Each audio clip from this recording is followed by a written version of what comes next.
A todos, honrada pelo convite que nos foi dado.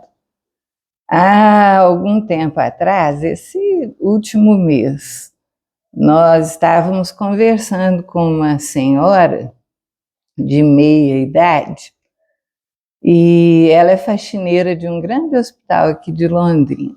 E ela estava muito triste, porque a mãe estava na UTI, mãe dela de idade avançada, na faixa já dos 90 anos, e ela nos dizendo que não estava dando conta de aguentar vendo a mãe entubada, cheia de aparelhos.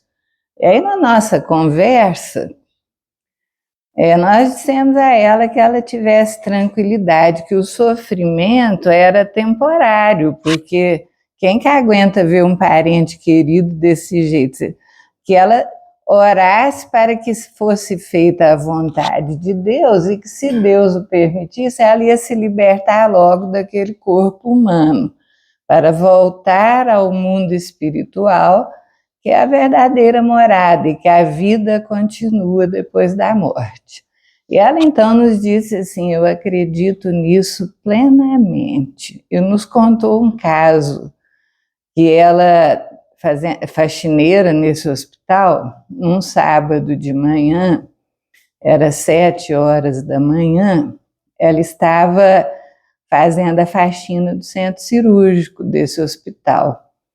Aí ela viu entrando um médico, assim, diz que alto, bonito, louro, de roupa branca inteira, e ele passou pela porta. Ela falou: bom dia, doutor. Ela falou: não entra agora não, a hora que estiver limpinho eu chamo o senhor. Aí diz que ele passou, e ela pensou assim: nossa, tão bonito e sem educação, nem me cumprimentou. E aí ela ficou com aquilo na cabeça. Depois ela foi conversar com as outras faxineiras, porque depois ela não viu mais esse homem, né? E ela foi conversar com as faxineiras e descreveu. Vocês viram um médico loiro, alto, todo de branco, lá no centro cirúrgico, que ele entrou, falei com ele, nem me respondeu, e descreveu. E elas responderam: não, mas nessa hora não tem médico nenhum aqui, o centro cirúrgico está vazio, eles começam a chegar depois das 8, que é a hora que começam as cirurgias. Aí que ela lembrou que ele não estava de verde, né, que geralmente é o material que eles usam no centro cirúrgico, ele estava de branco. E quando ela descreveu para um grupo maior, uma senhora que era instrumentadora cirúrgica começou a chorar e falou assim: eu pensava que era imaginação minha, porque eu tenho visto aqui. E agora que você descreveu, confirmou para mim que não era imaginação, que eu estava vendo mesmo. E disse a ela que ela era instrumentadora cirúrgica dele, que tinha sido um médico que trabalhou ali uns 12 anos atrás, e era cirurgião e já tinha desencarnado. Aí que ela foi atinar que ele era um espírito que ela estava vendo naquele momento. Aí nós conversamos sobre a imortalidade da alma e vemos que a mediunidade, ela está assim se desenvolvendo em tudo que é lugar. Nós sabemos disso, que a mediunidade ela é de todos, não é do espiritismo. O mérito do espiritismo é direcioná-la para os estudos, para o que é o correto.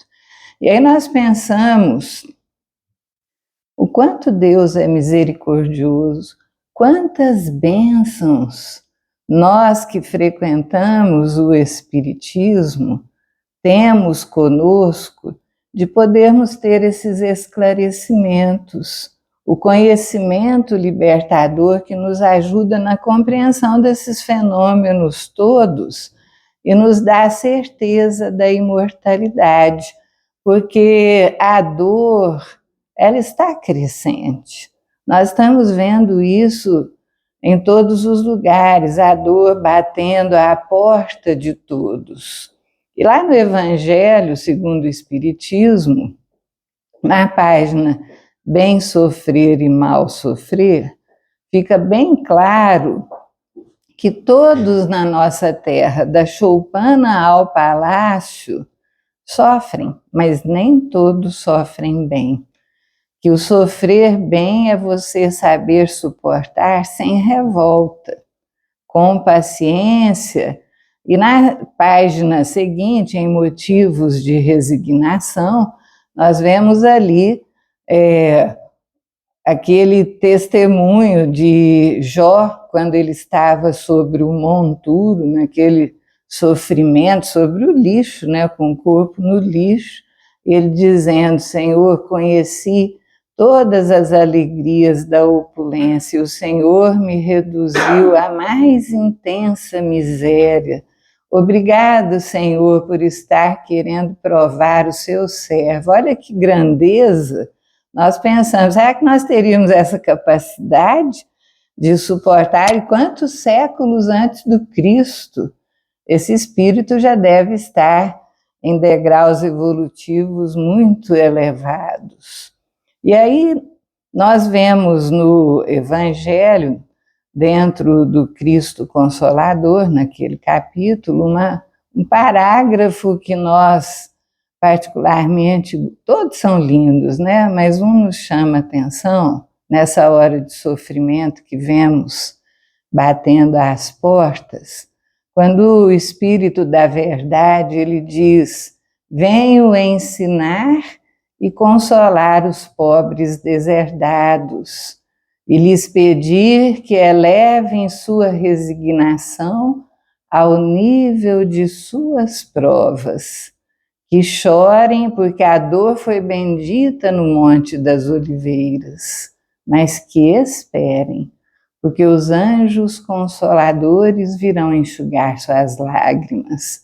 Então ele está pedindo que pelo menos a nossa resignação empate com a nossa provação, né? Elevem sua resignação ao nível de suas provas, que nós possamos ter serenidade nas horas difíceis, não nos desequilibrarmos, não nos revoltarmos.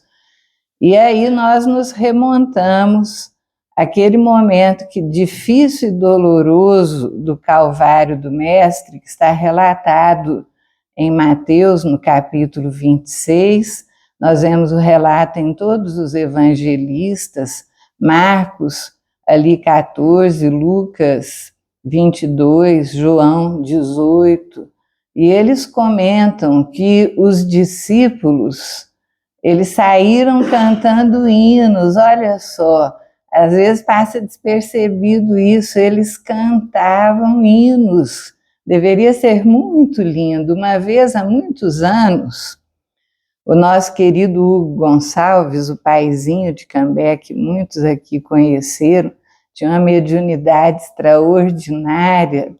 Ele nos contou que ele estava fazendo uma palestra, certa ocasião, e ele estava falando de Jesus e ele viu, como se numa visão, os discípulos junto com Jesus cantando um hino que o emocionou. Aí nós vamos lá no Evangelho, eles falam que eles saíram cantando os hinos, levados por Jesus ao jardim de Getsêmani, no Monte das Oliveiras. E ali a um tiro de pedra, diz um dos evangelistas, Jesus se afastou, deixando Pedro, Tiago e João mais próximos e os seus outros companheiros um pouco mais distantes, a quem ele tinha pedido que esperassem. E pediu a eles: vigiai e orai comigo, particularmente a Simão Pedro, que havia prometido que jamais o deixaria, porque Jesus o alertara que antes que o galo cantasse 2 vezes, ele o trairia, ele o negaria 3 vezes, disse ele a Pedro. E ele foi categórico: não, Senhor, eu vou segui-lo aonde o Senhor for.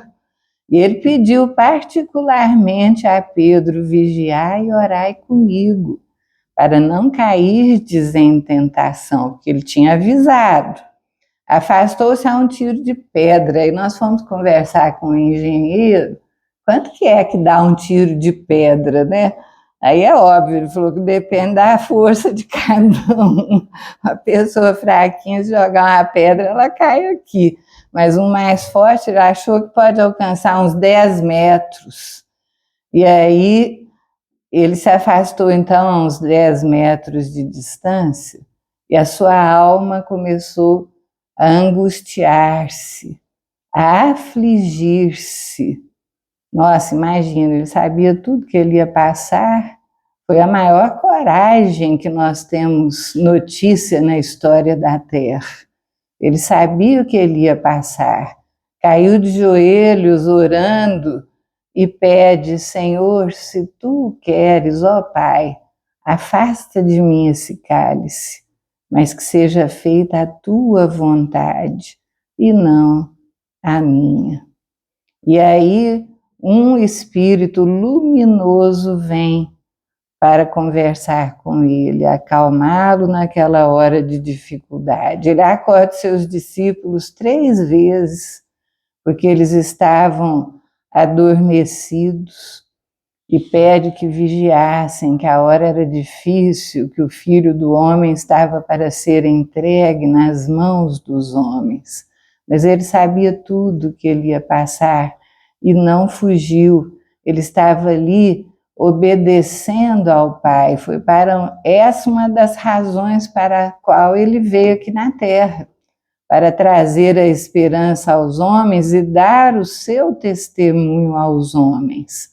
Então, o Evangelho, no capítulo 6, o Cristo Consolador, ele vem bem essa frase referindo-se a esse assunto, que chorem, porque a dor foi bendita no Monte das Oliveiras, mas que esperem, porque os anjos consoladores virão enxugar suas lágrimas. Olha que coisa linda. Nós não estamos sós e nem nunca estivemos. E Jesus é o exemplo maior de resignação e obediência a Deus, porque ele obedeceu no seu raciocínio e atendeu no seu coração. Ele já veio sabendo o que ele enfrentaria no mundo, que ainda, imagina, 2000 anos atrás, o quanto era difícil, mais até do que hoje. Hoje nós estamos vendo devagarzinho, muito vagarosamente, as coisas melhorando, ainda nos preocupamos com a possibilidade de guerras, de rumores de guerras, todos nós orando pelo planeta, pelos governantes do mundo, para a paz.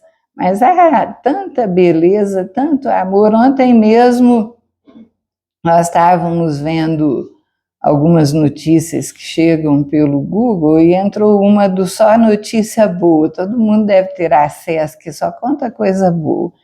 E aí uma historinha lá, com um vídeo bonitinha, lá na Venezuela, em Caracas, né? No meio de tanto sofrimento e dor, há pessoas maravilhosas também.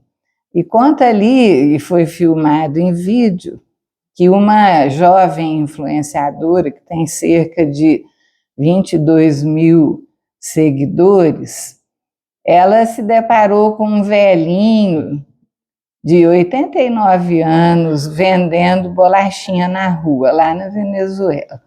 Aí foi conversar com ele uma hora lá.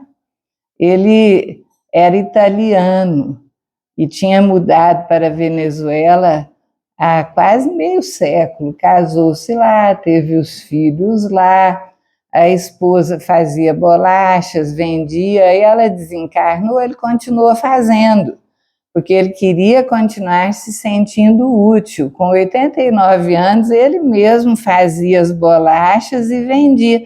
Aí ele estava tristinho, ele não tinha vendido nenhuma. E ela, então, conversando com ele, comprou um pacote de bolachas dele. E quando terminou, ela o virou para trás e ele viu uma fila interminável de jovens e pessoas que ela tinha convocado, que estavam ali, e todos compraram bolachas dele e o abraçaram. Isso é um exemplo mínimo que nós estamos vendo de solidariedade, fraternidade e amor crescente no planeta vagarosamente, mas ao mesmo tempo vemos as dores se intensificando da choupana ao palácio. E nesse mês agora de novembro, nós vamos comemorar 35 anos de desencarnação do Jerônimo Mendonça. Volta e meia nós contamos histórias dele, e um dos nossos amigos lá da cidade de Ituiutaba, Minas Gerais, que é o Nicola Fratari, ele teve uma inspiração, porque ele já psicografou muitas histórias do Jerônimo, muitas mensagens do Jerônimo. Ele resolveu, como o mês que vem será 35 anos da desencarnação dele, que foi em 1989, ele emitiu assim uma indagação a diversos lugares do Brasil. Ele ficou impressionado com o tanto de trabalho que existe no Brasil com o nome do Jerônimo, desde o sul até na região nordeste, Alagoas, Brasília, e cada um filmou. Ele pedia que gravasse um videozinho de, no máximo, 2 minutos, contando sobre o trabalho. E aí ele colocou, ao longo desse ano, um videozinho por mês. Aí, considerando isso, nós pensamos em rememorar e relembrar o Jerônimo, já que o mês que vem vai completar 35 anos da sua desencarnação. Muitos têm notícias dele, o conhecem através do livro O Gigante Deitado. Inclusive o Nicola nos disse que ficou impressionado, porque ele fez um ciclo de palestras lá no Nordeste, e todo mundo conhecia o Jerônimo por causa do livro Gigante Deitado. Ele fez umas 12 palestras em diversas cidades lá da região Nordeste. E ele nos confidenciou isso. E considerando essa situação de grandeza perante a dor, o melhor exemplo nessa encarnação que nós temos notícia, que palmilhou conosco na nossa existência, foi o Jerônimo, porque o maior de todos sempre foi e será Jesus, o nosso modelo e guia, aquele ser maravilhoso que nos trouxe tanto amor e capacidade de resignação na dor. Mas o Jerônimo foi extraordinário. Aí nós resolvemos contar um pouco dele novamente para aqueles que não tiveram oportunidade de ler o livro, não souberam do Jerônimo. Então, ele conta na sua própria autobiografia, no livro, que ele nasceu no dia 1º de novembro. Olha só, ele nasceu e desencarnou no mesmo mês. Ele nasceu em 1º de novembro de 1938 e desencarnou em 26 de novembro de 1989.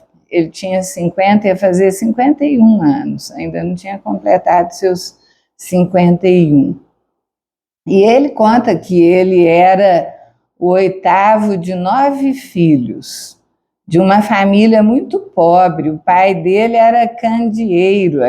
Candeeiro nem existe mais isso, sabe? Era aquela pessoa que conduzia carro de boi.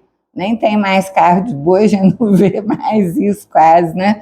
Antigamente, quando íamos em sítios ou fazendas, sempre nos deparávamos com um carro, os bois puxando, né, as coisas no carro. E ele mesmo conta que quando ele era criança, muitas vezes ele ajudou o pai dele nisso. Eles eram muito pobres, A mãe dele era lavadeira de roupas e diversas ocasiões, como eles tinham 9 filhos, ela foi instada a distribuir os filhos, entregar os filhos, como o pai do Chico Xavier fez quando a mãe dele desencarnou e ele era muito novinho, e ele entregou os filhos para as madrinhas. Mas a mãe do Jerônimo diz ele que ela era muito corajosa e tinha um amor imenso. Ela nunca deu nenhum filho. Ela trabalhava, eles tinham dificuldades, mas conseguiam estar ali juntos numa família. E ele, quando era mais novo, ele foi levado para a Igreja Presbiteriana do Brasil, e ele ficou encantado, que eram hinos, cânticos, ele ficou maravilhado com aquilo e se tornou um seguidor, até mais ou menos os seus 15 anos de idade, quando a avó materna dele desencarnou. E ele adorava aquela avó. Ele foi conversar com o pastor perguntando como é que será que estaria a avó no mundo espiritual, sem crítica alguma a nenhuma religião, que respeitamos todas. Ele nos contou pessoalmente que a resposta não o satisfez, porque ele era muito inteligente desde jovem. A resposta que ele obteve foi que, como ela não era da mesma religião, ela devia estar no inferno. Aí ele ficou com aquilo, mas como? Minha avó era tão boa só por causa disso? Mas um dia ele sempre nos dizia que na vida de todo Saulo sempre aparece um Ananias, que vem trazer uma resposta. E ele estava com essas indagações, ele encontrou o presidente do Centro Espírita Amor Fraterno, lá de Ituiutaba, que era o seu Gabriel de Souza Galdino, que ele fez a ele a mesma pergunta: como é que será que estaria sua avó? E a resposta o satisfez, porque a resposta que ele obteve é que, como a avó já era extremamente bondosa na Terra, ela deveria estar no mundo espiritual num lugar de amor e paz, porque ela já era assim. E deu de presente ao Jerônimo um exemplar do Evangelho segundo o Espiritismo. E o Jerônimo começou a frequentar o Centro Espírita Amor Fraterno.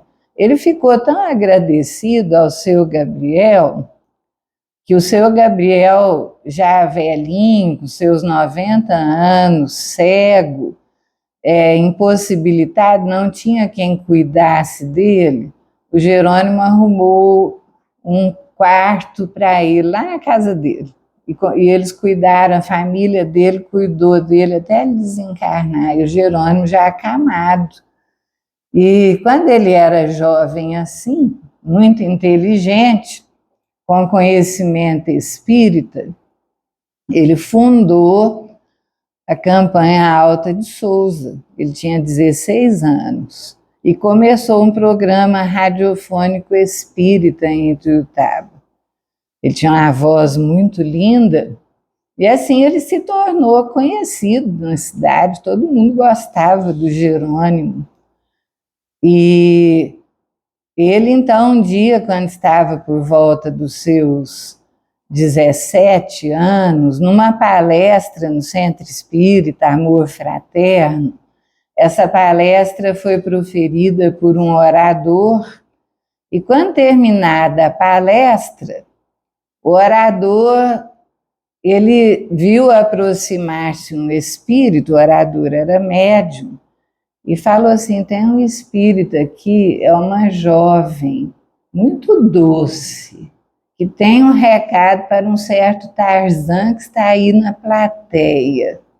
Nossa, a hora que falou isso, o Jerônimo até afundou na cadeira, porque ninguém sabia, e ele nos contou isso pessoalmente, que quando ele era novo, naquela idade, Ele tinha 1,80 m.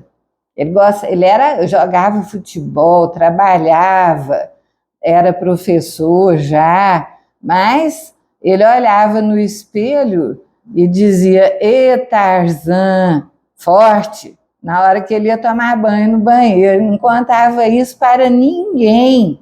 Então, na hora que o espírito falou que tinha um recado para um certo Tarzan que estava na plateia, nossa, ele sabia que o recado era para ele.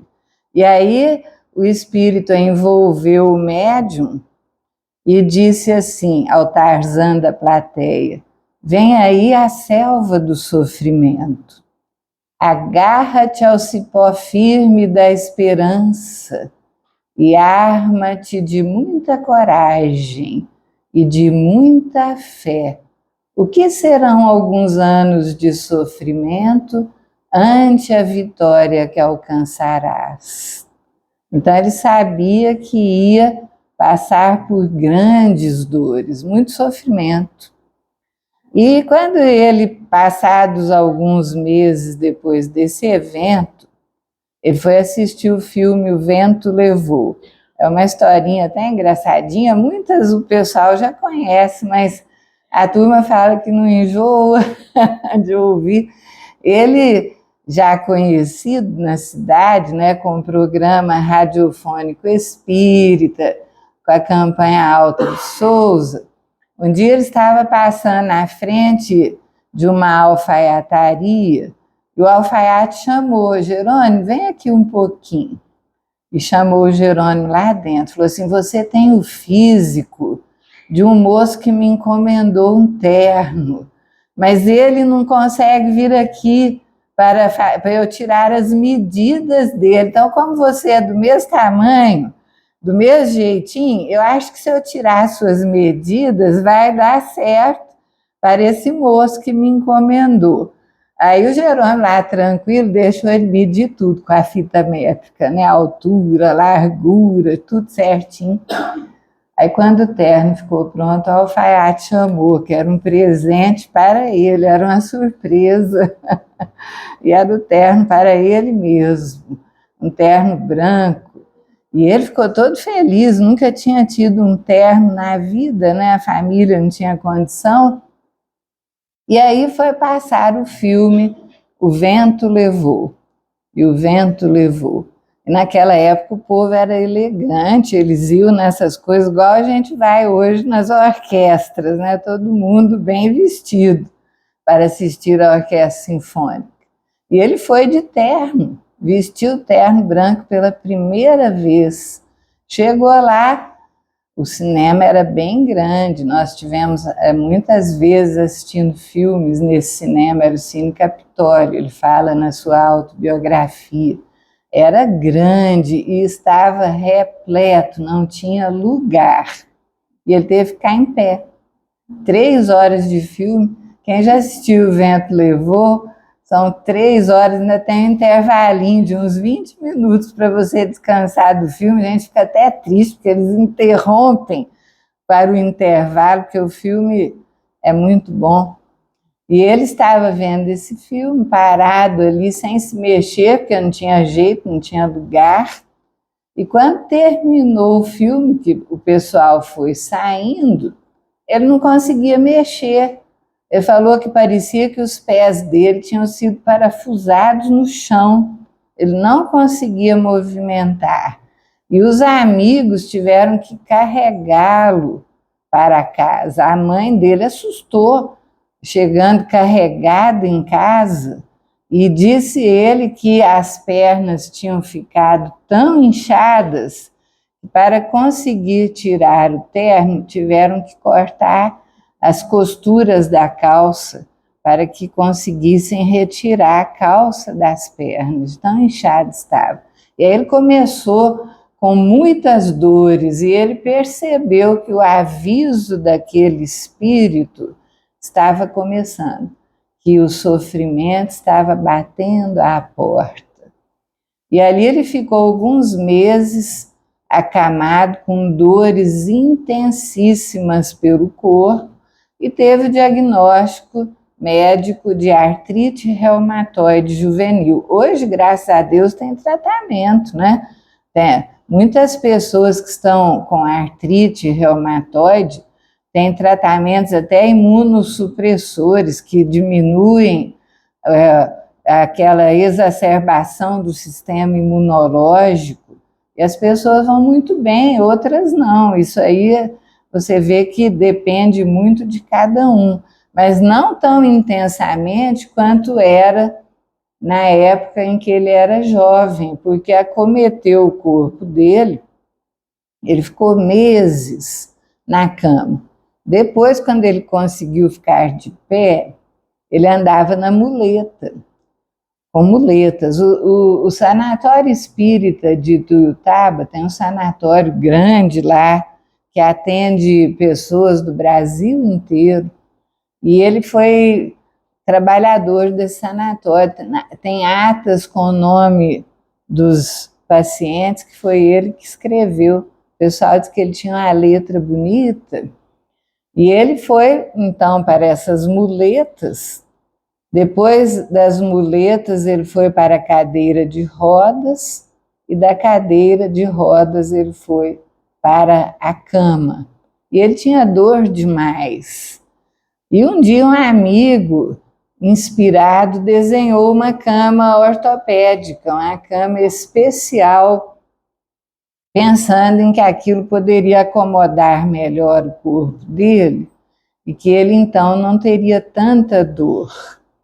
E desenhou a cama ficou pronta, e tem uma historinha até engraçadinha, que quando a cama ficou pronta, os amigos se interrogavam: como que nós vamos colocar o Jerônimo nessa cama? A dor que ele vai ter vai ser insuportável para tirar ele daquela que ele está e passar para essa.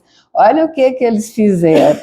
Tinha um hipnotizador lá em Uberaba, famoso. Levaram o Jerônimo na cama com a outra lá em Uberaba, para que o hipnotizador o hipnotizasse, fizesse ele dormir, para que ele pudesse ser colocado na cama sem tanta dor.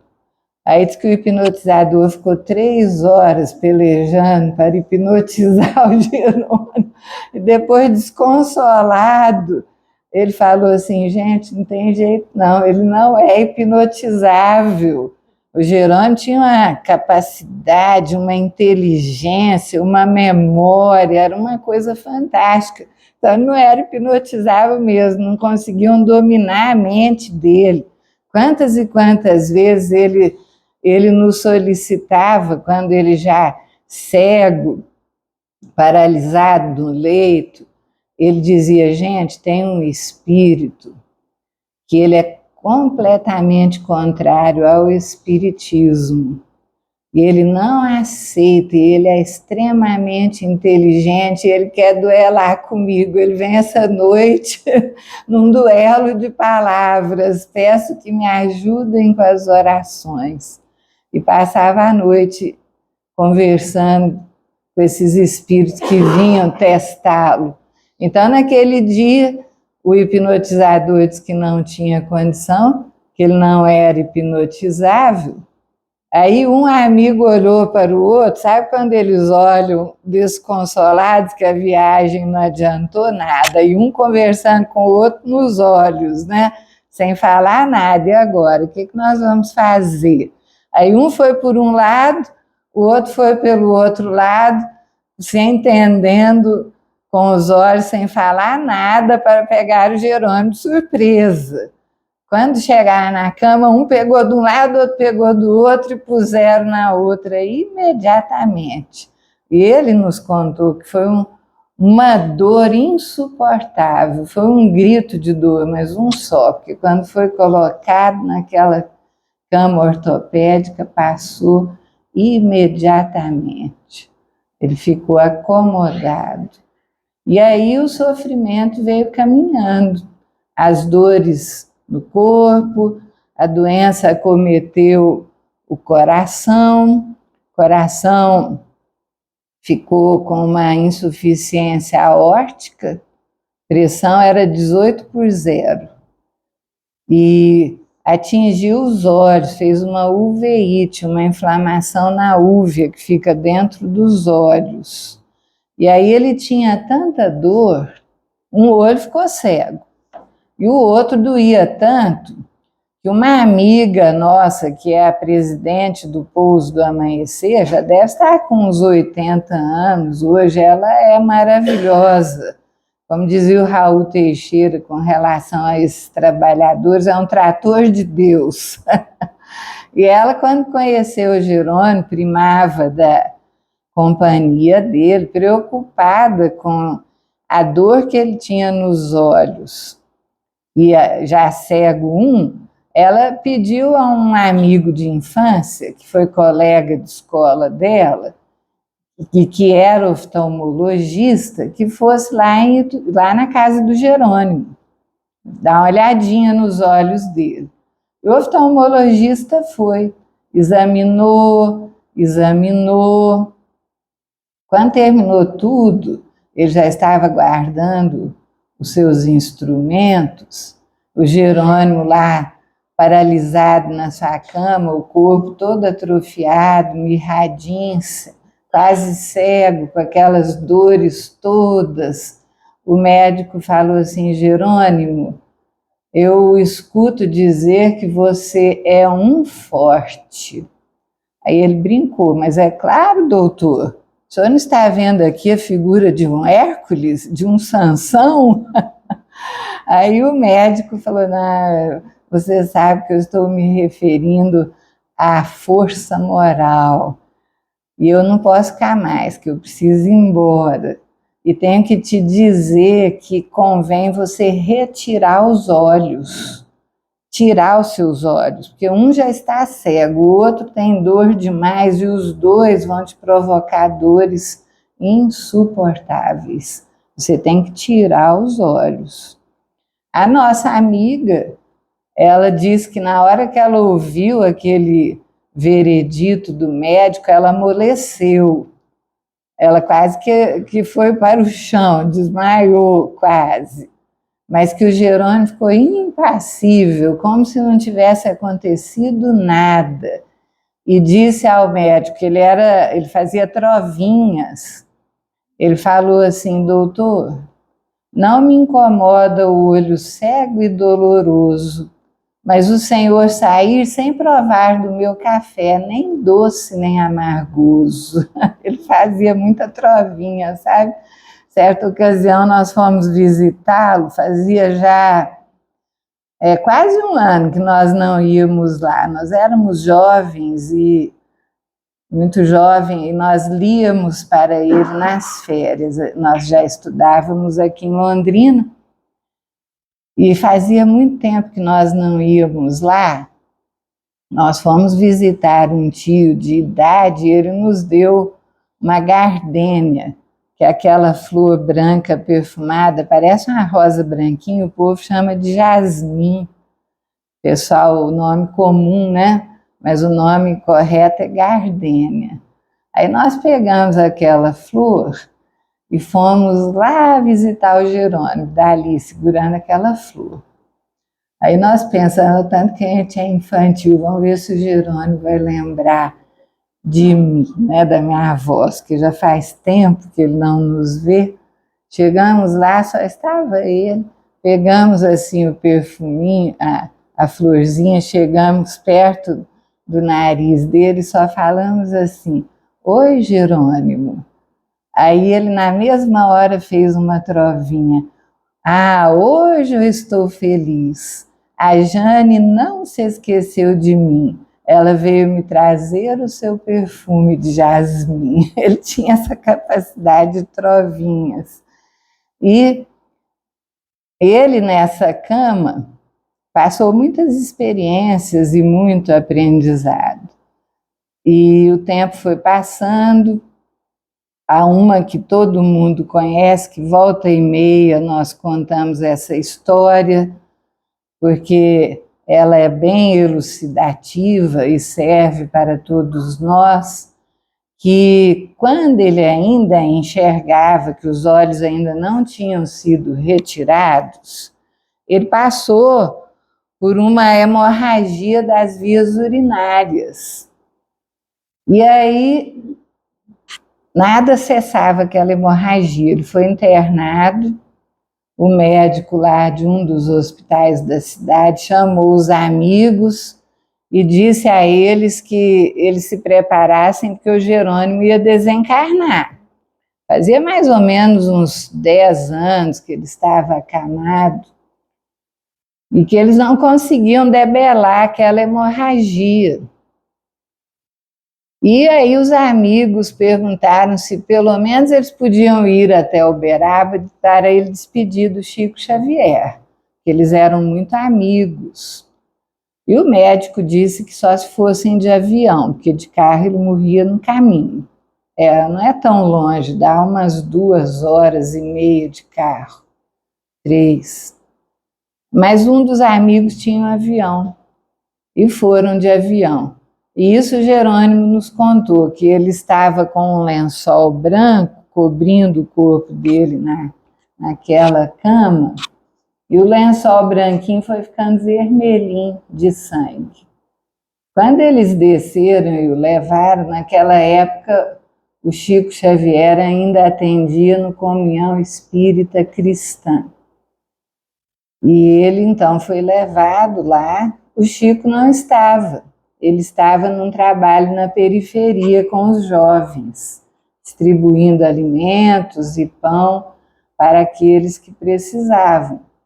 Mas, passados uns minutos, chegou um amigo do Chico, que era médium espírita na época, que era o Valdo Vieira, que depois deixou o espiritismo.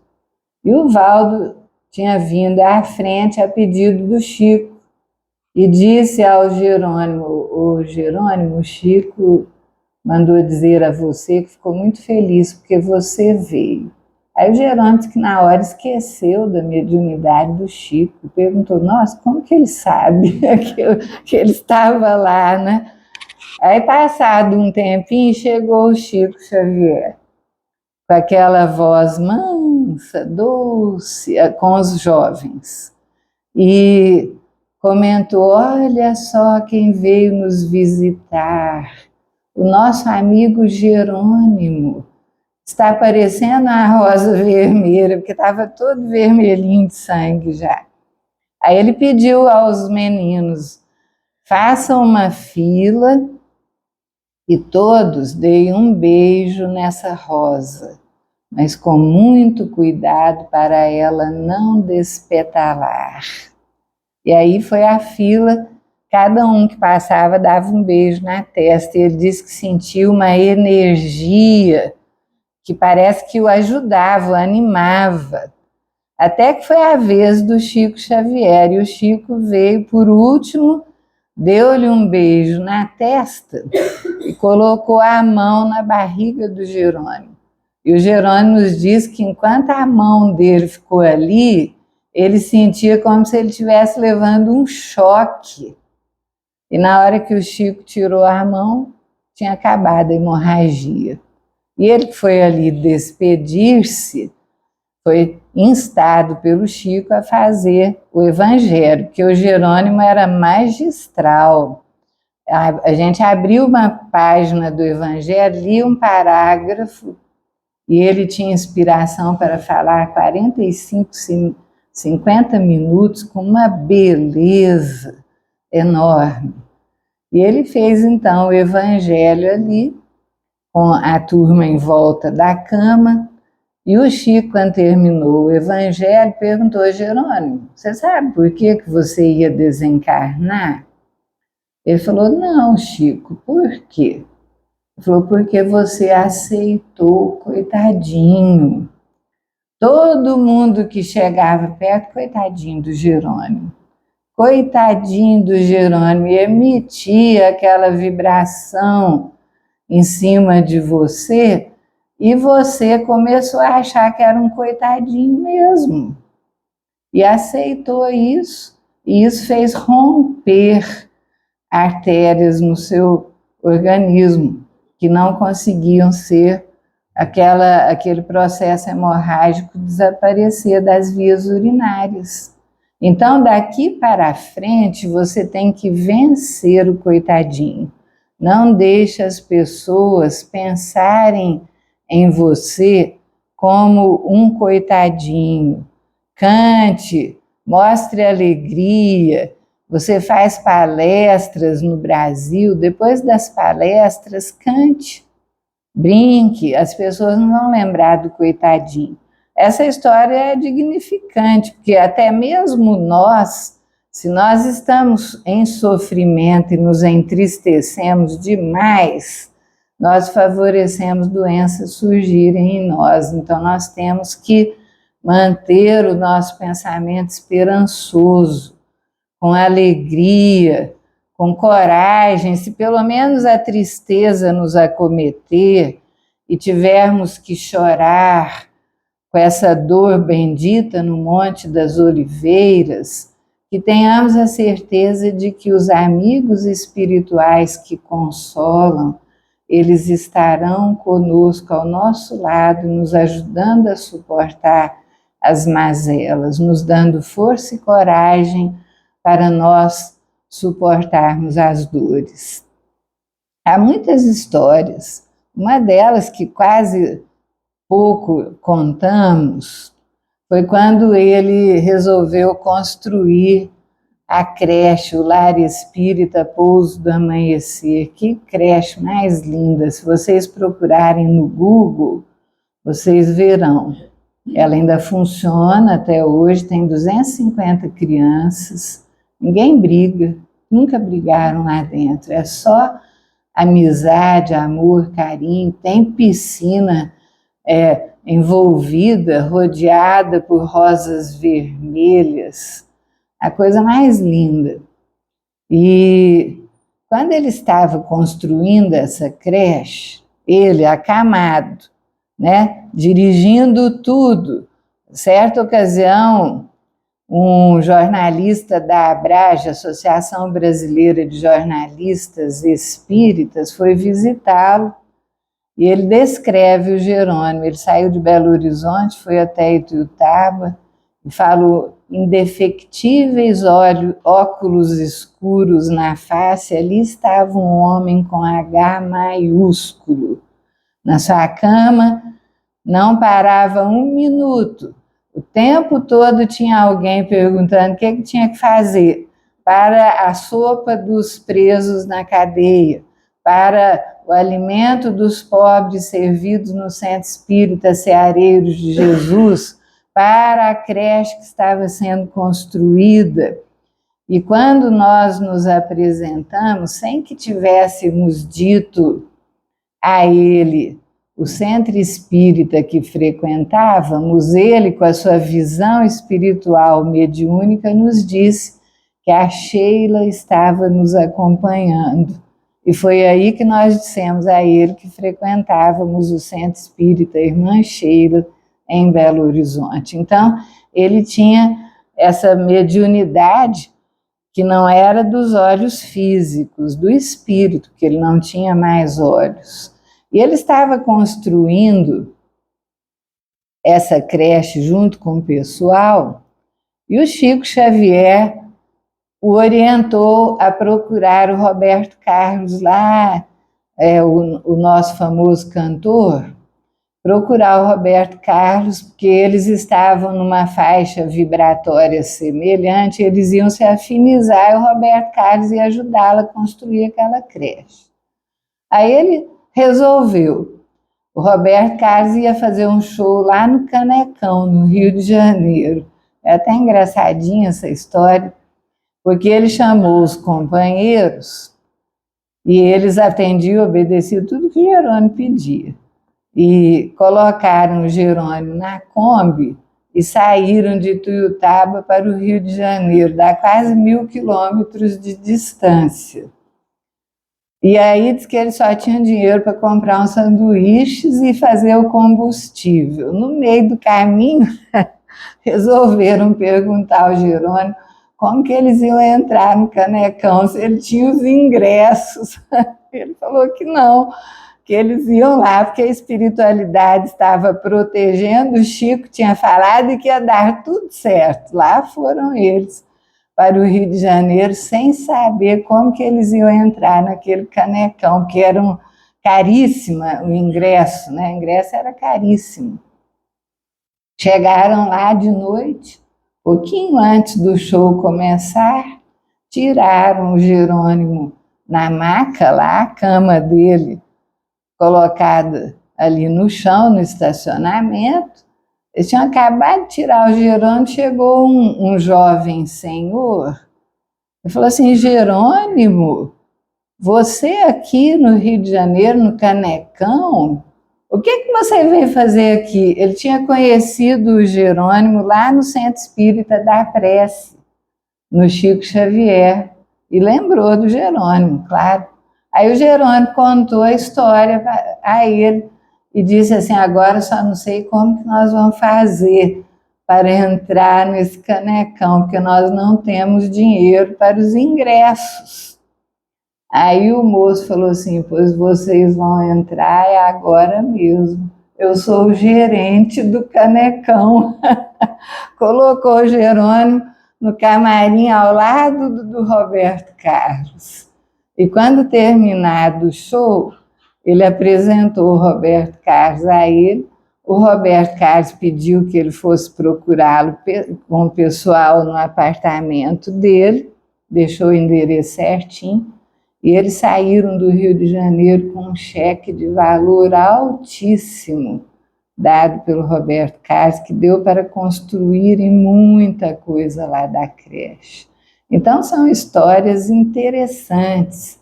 Tem sofrimento, tem dor, mas ele tinha a capacidade de manter a alegria, instado por aquele conselho do Chico Xavier, e de ajudar as pessoas. Há uma história muito interessante, nós já estamos quase acabando aqui o tempo, poderíamos ficar horas contando histórias, mas uma delas também muito interessante, quando um senhor de São Paulo foi visitar o Jerônimo em Tuiutaba. Ele chegou lá no domingo, quase na hora do almoço. E aí a nossa amiga que nos contou a história, a dona Terezinha, ela era quem lia para o Jerônimo naqueles tempos. Ela tinha sido professora dele, tornou-se espírita e lia para ele. E ela então estava na casa dela, o pessoal da casa do Jerônimo telefonou lá: Dona Terezinha, chegou um senhor aqui de São Paulo que veio conversar com o Jerônimo, mas o Jerônimo está na casa do outro irmão, que hoje tem um almoço lá, e eles levaram ele lá, e ninguém aqui tem carro. A senhora não poderia levá-lo lá? E ela se prontificou, imediatamente ela foi. Aí diz que chegou lá, aquele homem sisudo, sério, não abria a boca, e ela foi dirigindo, pelejando para ver se tinha alguma conversa com ele não respondia nada. Aí chegaram lá, ele não tinha falado uma palavra. Escutaram as risadas do Jerônimo, do lado de fora da casa. Aí ela entrou, né, bateu, abriram, ela entrou, apresentou aquele senhor, dizendo que ele tinha vindo de muito longe, tinha vindo de São Paulo, quase 800 quilômetros de distância, mais ou menos, só para conversar com o Jerônimo. Então, que a família desse licença, que eles iam conversar. Aí o Jerônimo ficou sozinho, ele, aquele senhor e a dona Terezinha. Ele sempre pedia que algum de nós amigos ficássemos juntos, porque se tivesse necessidade, ele começasse a ter muita dor no peito, e a gente colocar um isordil debaixo da língua dele, porque ele tinha muita angina. E aí ela ficou junto e presenciou o acontecimento. Ele se apresentou, aquele senhor, e falou assim: eu vim de muito longe, lá de São Paulo, para conversar com o senhor sobre uma dor que me aflige, é um problema muito sério, mas eu vi que eu perdi meu tempo. O senhor é muito alegre, o senhor não sabe o que é sofrer. O Jerônimo paralisado, sem mexer nada, sem os olhos, óculos escuros e dor no peito. O senhor não sabe o que é sofrer. O senhor é muito feliz. Aí o Jerônimo falou assim, não, mas já que o senhor veio, vamos aproveitar a oportunidade, vamos conversar para o senhor não perder a viagem. O que nós podemos fazer, já que o senhor veio de tão longe? Aí ele contou a história, que ele era um fazendeiro riquíssimo.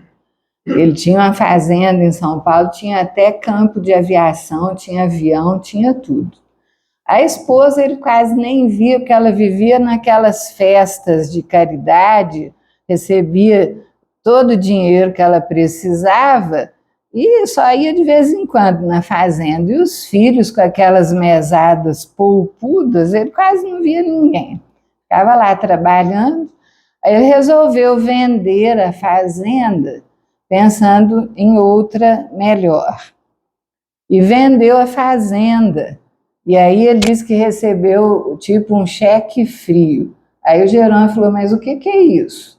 Ele falou, é uma coisa sem valor. Ficou tão bem feito aquilo que eu pensei que eles tinham me pagado. E eu fui ver, não tinha nada. Não foi depositado nada. Fui constar um advogado. Ele falou que foi um golpe tão bem tramado que ninguém conseguiria provar na justiça que eu não tinha feito tudo corretamente de boa fé e que eles tinham me enganado. De um dia para o outro ele perdeu tudo que ele tinha. Não tinha mais nada. E não tinha como reaver na época.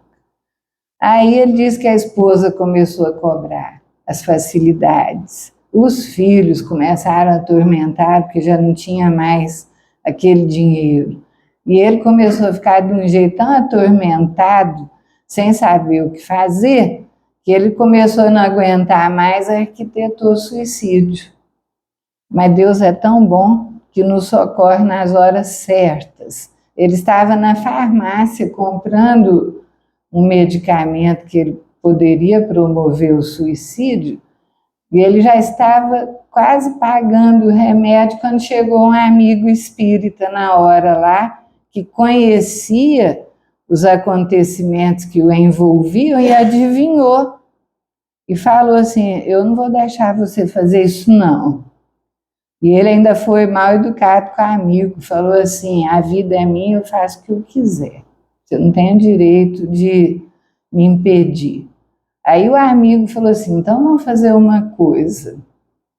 Eu vou te pagar uma passagem para Ituiutaba, Minas Gerais. E você vai conhecer o Jerônimo Mendonça lá. Se depois que você conhecer e conversar com ele, você não mudar de ideia, aí eu não posso fazer nada, é direito seu livre-arbítrio, mas pelo menos eu estou tentando, você concorda? Aí o amigo, ele concordou, o amigo pagou a passagem de ida e volta para Ituiutaba e falou, agora estou aqui conversando com o senhor, mas eu vi que perdi o meu tempo, o senhor não tem problema, o senhor é muito feliz. Aí o Jerônimo falou assim, mas vamos supor, meu amigo, que você poderia receber de volta todos os seus bens em troca de um olho seu. Você só teria que dar um olho, e você poderia ter tudo de volta. Aí ele falou, o senhor está louco? Eu dar um olho em troca das coisas?